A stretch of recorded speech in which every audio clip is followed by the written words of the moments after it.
Tim Keller says this about this instance where the disciples are in the boat with Jesus, and as you know the story, the storm is raging, and they're so scared they cry out to Jesus, "Jesus, I need you to calm the storm. Come on.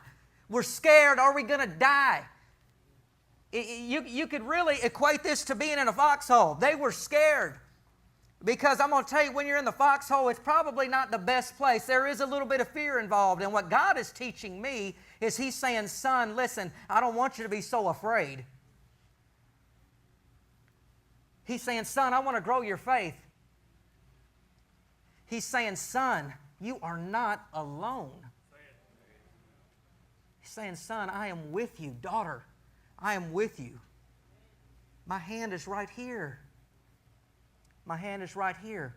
In this instance, and Tim Keller says this, he says, why were they more terrified in the calm than they were in the storm? Because Jesus was as unmanageable as the storm itself. Did you hear that? They're rocking the boat, and it's so stormy. And they cry out to Jesus, and then Jesus actually answers their prayer, and then they're like really scared. They just thought they were scared of the storm. And then Jesus comes and He spoke to the wind and the waves, and it actually worked. And they said, "Oh my gosh, I just thought I was scared. I'm really scared." See, I think many of us are that same way. I think we're scared and we cry out to God, but we really don't expect to hear from God. We really don't expect for God to come and show up and calm the storm in our lives. And when He does, we don't even know how to act. And I think many of us don't even want God to show up, because if He does, that means you're going to have to change something about the way you live in your life. You don't want Jesus to show up. You just want to be comforted in that moment because you're scared. But as soon as He shows up, you know you're going to have to change something. Come on. You don't really want Him. You just say you want Him.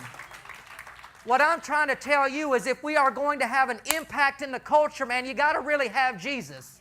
You got to really be on mission. You got to really get up out the foxhole. You got to really trust God to do what He said He's going to do in your life. Come on. Woo!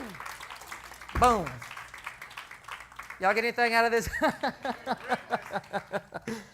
Listen, a true disciple has seen the power of God and acts out of this testimony of faith that has been sealed in his heart.